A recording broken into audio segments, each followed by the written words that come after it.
Actes des Apôtres, chapitre 10.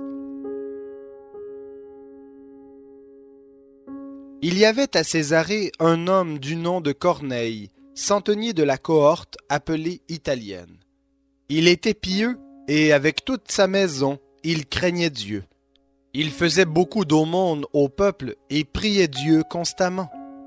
Vers la 9e heure du jour, il vit clairement dans une vision un ange de Dieu qui entrait chez lui et lui disait « Corneille !»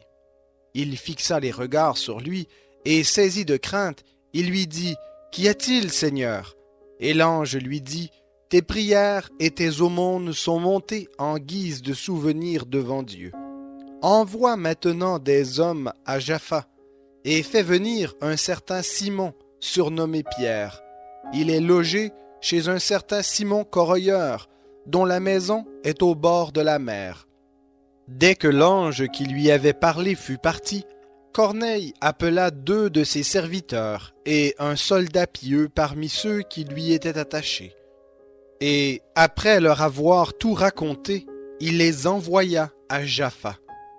Le lendemain, comme ils étaient en route et qu'ils approchaient de la ville, Pierre monta sur la terrasse vers la 6e heure pour prier. Il eut faim et voulut prendre de la nourriture.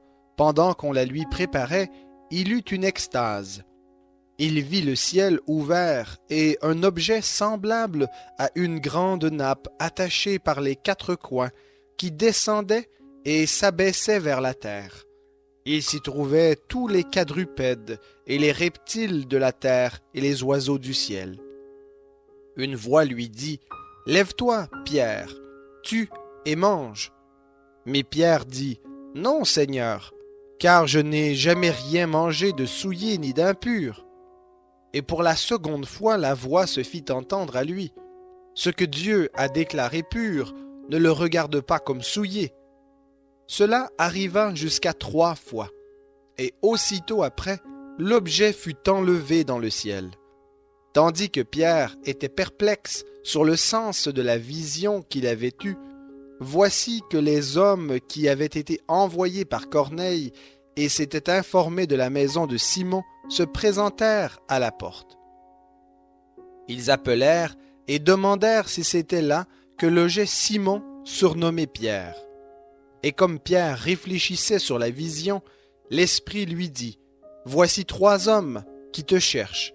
Lève-toi, descends et pars avec eux sans hésiter, car c'est moi qui les ai envoyés. » Pierre descendit donc et dit aux hommes « Me voici, c'est moi que vous cherchez.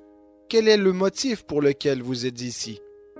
Ils répondirent « Le centenier Corneille, homme juste et craignant Dieu, et de qui toute la nation des Juifs rend un bon témoignage, a été divinement averti par un saint ange de te faire venir dans sa maison et d'entendre tes paroles. » Alors Pierre les fit entrer et les logea. Le lendemain, il se leva et partit avec eux. Quelques-uns des frères de Jaffa l'accompagnèrent. Il arriva le jour suivant à Césarée. Corneille les attendait et avait appelé chez lui ses parents et ses amis intimes. Lorsque Pierre entra, Corneille, qui était allé à sa rencontre, tomba à ses pieds et se prosterna. Mais Pierre le releva et dit « Lève-toi, moi aussi je suis un homme. » Et tout en conversant avec lui, il entra et trouva beaucoup de personnes réunies. Il leur dit « Vous savez qu'il est interdit à un juif de se lier avec un étranger ou d'entrer chez lui. Mais Dieu m'a montré qu'il ne fallait dire d'aucun homme qu'il est souillé ou impur. C'est pourquoi, quand vous m'avez envoyé chercher, je suis venu sans faire d'objection. Je vous demande donc pour quelle raison vous m'avez fait venir. » Corneille dit « Il y a maintenant 4 jours, je priais dans ma maison, à la 9e heure, et voici qu'un homme en vêtements éclatants se présenta devant moi et dit « Corneille, ta prière a été exaucée, et Dieu s'est souvenu de tes aumônes. Envoie donc appeler à Jaffa Simon surnommé Pierre, Il est logé dans la maison de Simon Corroyeur, au bord de la mer. Aussitôt je t'ai envoyé chercher, et toi tu as bien fait de venir.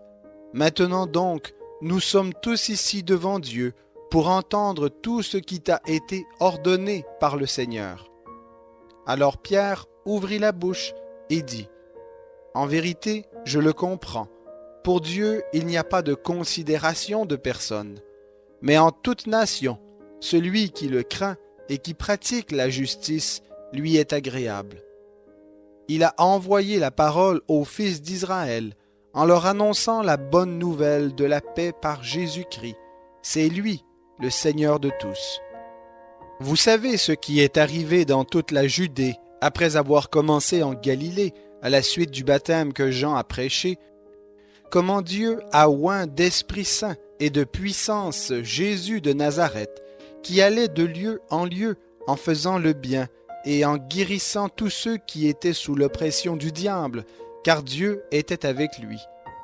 Nous sommes témoins de tout ce qu'il a fait dans le pays des Juifs et à Jérusalem.